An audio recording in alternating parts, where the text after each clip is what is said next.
Who or what are the Furlings? Like the Dwemer of the Elder Scrolls, perhaps we will never get a true and complete answer.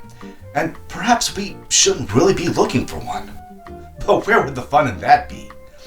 From canon, we know that they were an advanced race and part of the Council of Four Great Races. We also know that they had full Kardashev 1 type control of weather on planets. But that is where we hit a hard wall. We can start by looking at what we know of the other advanced races of the galaxy. The Alterans, Ancients, Lanteans, Ori.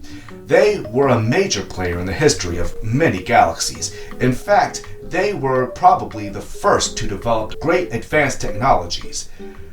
They are the Gate Builders, and ostensibly the founders of the Alliance, developing on the world of Celestis in their home galaxy. That's right, the Galactic Gate Builders are not even from the Milky Way. From a time long forgotten, the main line of the race, due to philosophical differences, followed 2 different paths. One that would decide to live, ascend, and let live, and the other one that wanted to control the universe via the power they derived from the belief in them as gods amongst their own galaxy. I will call Origin. The Ori are definitely a K3 contender. The Knox, the first of the Council of Four races that Stargate Command ran into.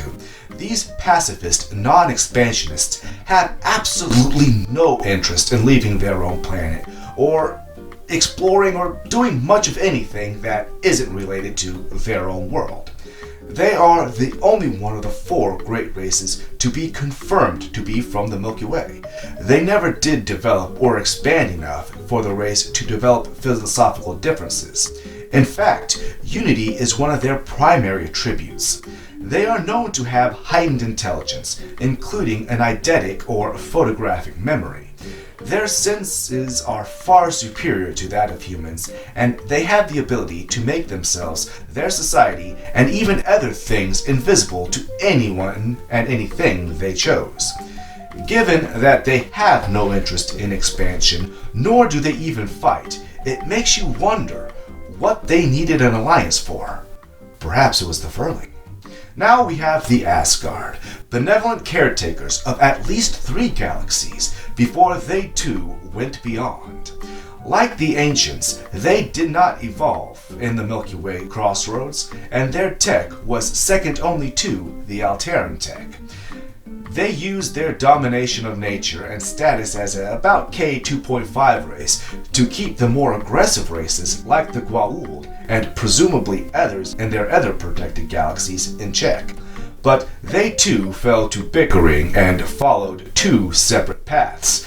The Dark Offshoots, also called the Lost Tribe, were the Vanir, found specifically in the Pegasus galaxy, fighting the Wraith for a very long time. And due to this, they became more warlike than the Asgard would ever be.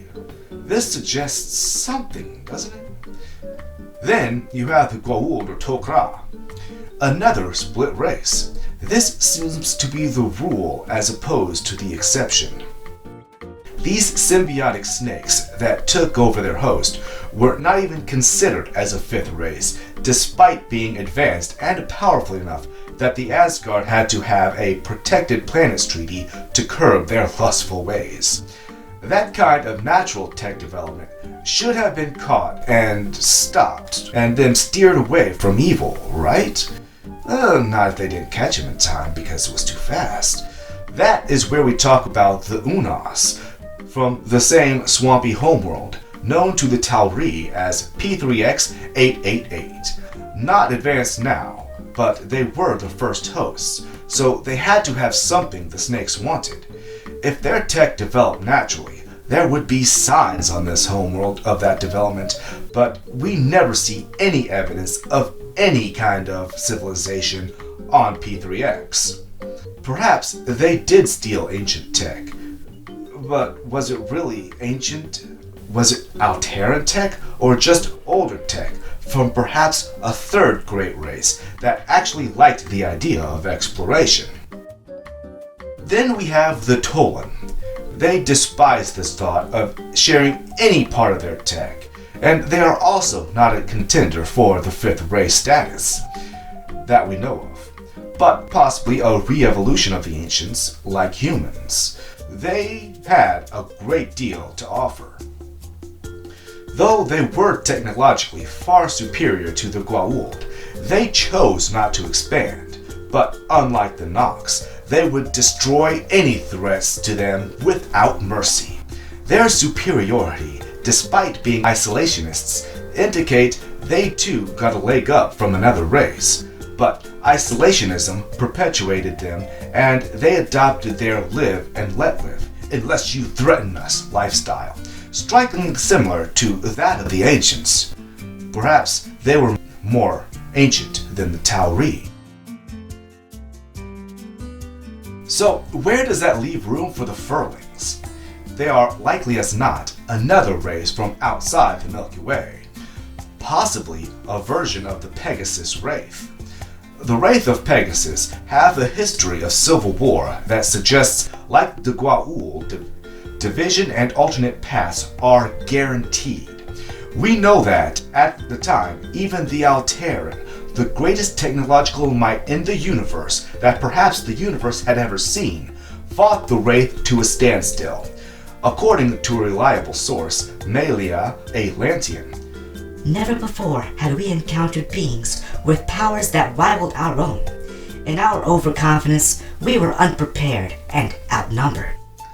This statement suggests that while they may have arrived at Pegasus for a reason, they didn't have all the information. They came to explore, but we don't know when in their timeline they came. While the gate system in Pegasus is more advanced than the Milky Way system, that does not mean they arrived there second. And it doesn't mean they didn't come up with new tech there. And we all know war is a powerful parent of invention. They could have adopted, fought, and refitted the galaxy as they tried desperately to overcome a force that rivaled their own. Given that the Wraith did not appear that advanced, they were, after all, only in one galaxy. That suggests the first encounter occurred early in the expansion of the Alteran. Conversely, they may have heard from refugees, a good branch of the Wraith evolution, that a dangerous group was taking over Pegasus. After all, we were never told where the Alteran first encountered the Wraith, only that the tech of the Wraith rivaled their own. Being the overconfident road builders they were, even created the replicators, a force that even the Asgard couldn't contain, and also ended up in Pegasus. After all, refugees don't necessarily have the best tech of what's available to the oppressors. But we also know that they created the touchstone of the Madronas, which controlled weather on a planetary scale, an effect that no other race appeared to have or even tried to create, making them at least a K1, if not more, civilization. Perhaps the presence of this potentially hostile race that fed on the life force of others, with tech rivaling Alteran, prompted the Knox to desire a treaty. That would be the only reason a pacifist, non-expansionist isolation society that made a habit of hiding from the galaxy would have any desire for creating a treaty. It also suggests that the Furling need to hibernate, like the Wraith, or even Unas, but as the first ones have no tech of their own, this is the only one, well, two contenders. There is an unnamed super advanced race that contacted the SGC, who knew of the Council, but was cagey on whether or not they were Furling. That could also be a tender for being the Furling. But as they are mostly preoccupied with their own galaxy, it seems less likely even though they may predate the Council. Tangent aside, it is possible that the need to hibernate to give to some of the Unas, probably hosting a Goa'uld at the time, some tech to help keep them safe, at which point they were portrayed, and this set into motion the Goa'uld's conquest of the Milky Way, the Alteran quest to pacify Pegasus, and the Knox accepting a treaty that only required them to stay put and quiet. the loss of control of the replicators, the ascension of the Alteran, and a shift in the role of the Asgard into protectors, with little trace of the fourth race that started it all. An interesting concept, don't you think? If you liked it, please like, share, and subscribe. Please post any questions, comments, concerns, bitches, gripes, and complaints below. Everything helps. Don't party too hard.